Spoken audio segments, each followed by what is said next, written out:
All right, welcome back to the show. And I just want to point out it is December of 2022. I just want to let you know that because if you're looking at that headline, it says Commanders owner toxic workplace.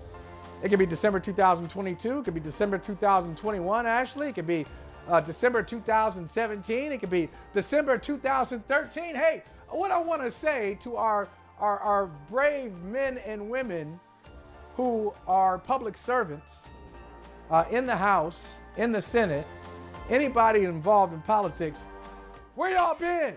We told you. Now, you just happen to have a 79-page report on Daniel Snyder talking about how trifling and ignorant he is and talking about how the NFL was complicit in this process, and you have some updated information. But Ashley, I mean, this some story is as old as right. This story is as old as civilization, isn't it? Yeah, it's honestly infuriating, truthfully. And okay, let's talk about it. It's infuriating to me too, but why is it infuriating to you? Because why is this man still an owner of an NFL team?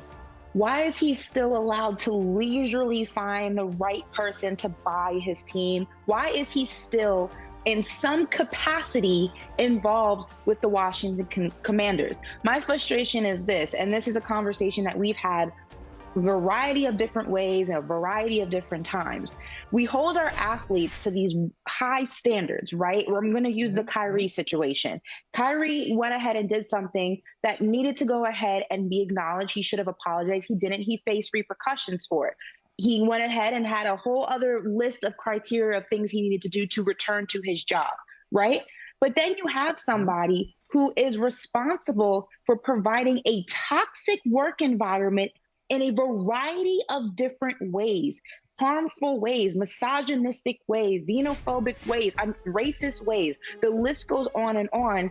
And all of a sudden it's, oh, we have to take our time and figure out what happened. We can't just rush the gun. You know, we have to go ahead and leisurely do an investigation and hope that things come out, you know, and when we figure it. No, the moral compass, the moral goalpost, if you will, cannot move depending on who does what and when they do it, how they do it, how much money they have when they're doing it. My frustration has always been, it seems that sports leagues, I'm including the NBA in this, I'm including the NFL in this, I'm including the MLB in this, move the goalposts of what's right and what's wrong, depending on who does it. And I understand that in the real world, that's how things normally happen. Being white and being a billionaire gives you a lot more freedom than it does being a black ball player. But in a league that's, you know, constantly trying to push this narrative that they are progressive or getting there, you're contradicting yourself every single turn you make, and that's always my frustration. Yeah, and it's rightfully so, Ashley. You should be frustrated. I will say I agree with 97, 98, 99% of what you said. The 1% where we have a disagreement is here. The problem with the NFL and Daniel Snyder and the Washington Commanders is that the goalposts have not moved.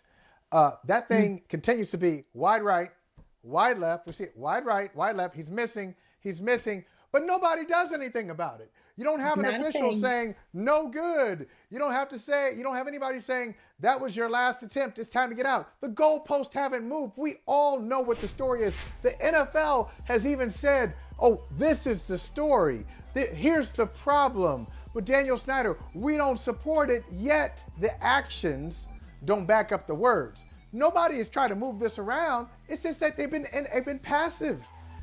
They've taken their time. They look the other way. There's inaction. It's embarrassing. It's embarrassing at this point that the NFL, I don't know if it's fear of Snyder. I don't know why. I don't know why you're afraid of him. There's nothing to be afraid of. And even if he does have some stuff on you, take it for the league. Okay, so if you get, Michael, if he got some stuff on the commissioner, even if they have stuff on him, Even if they Yeah, have stuff on him, there is nothing that he can release that would surprise fans of the NFL at this point. The NFL does not have this, squeaky yeah, clean image of just being morally correct and word. never do. What can you possibly release that we'd be like, oh my God, they did that? I mean, at this point, you're Yeah, starting at zero. yeah, and you're right, Ashley. And here's the other thing. Okay, if that happens, even if it is something big, oh wow, we'll just move on. I mean, that's part of that's the strength and weakness of sports fans. We'll talk about an issue, and then we move on. So if Daniel Snyder says, "Hey, this owner did that," yeah, we'll be outraged for a second, but then we'll move on to something else, and maybe we'll celebrate because Daniel Snyder is out of the league. So yeah, he told this about this guy, but he's no longer a part of that exclusive club anymore, which is what I think we all want. I think we all want that. I think Commanders fans want it. I think the commissioner wants it. I think other owners want it. Maybe the only owner who doesn't want it is Jerry Jones because he's got the Commanders in his division. And generally, when you have the Commanders in your division, you got a bad owner like that, it's good for you to have a team that's not going to make smart decisions year after year. But for them, you get my point. For the most part, Yeah. we all want the same thing. So why isn't that thing happening? That's the question. Why isn't the NFL doing anything substantive about Daniel Snyder? It's baffling. You have a months long investigation after the first expose comes out, right? And after that investigation, you find out that a lot of what, if not all of what was in that expose was factual.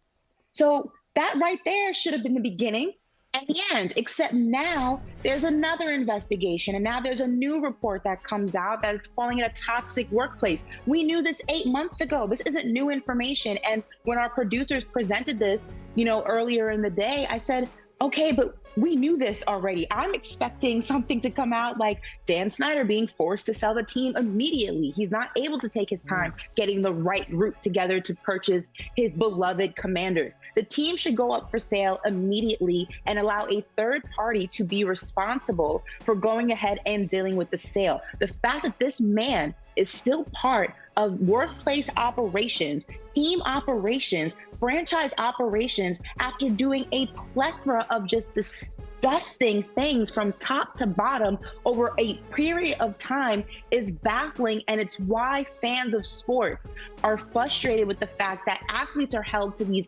unrealistic standards when at the end of the day, they are simply employees of these billionaires who can do whatever the hell they want. And 9 times out of 10 have no repercussions. It's an imbalance in the system that until organizations like the NFL and like the NBA stand their ground and stop moving that goalpost and stop looking the other way, that imbalance is only going to continue to get worse.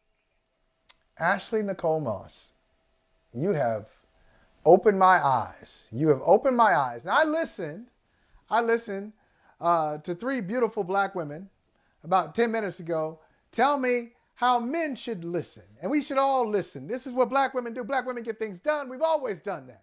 That's what they said, right? Then I have a black woman say he needs to sell the team immediately. Let's go have a third party get in here and make it happen. So if you put it in the atmosphere, Ashley, maybe that's the news. Maybe that's what we're talking about tomorrow. Maybe. I'm going to speak it into existence, Michael. Oh, I like it. I like it. Hey, thanks for watching Brother from Another on YouTube. Make sure you hit subscribe before you leave and be sure to watch us 3 to 5 p.m. Eastern Time on Peacock. Appreciate you.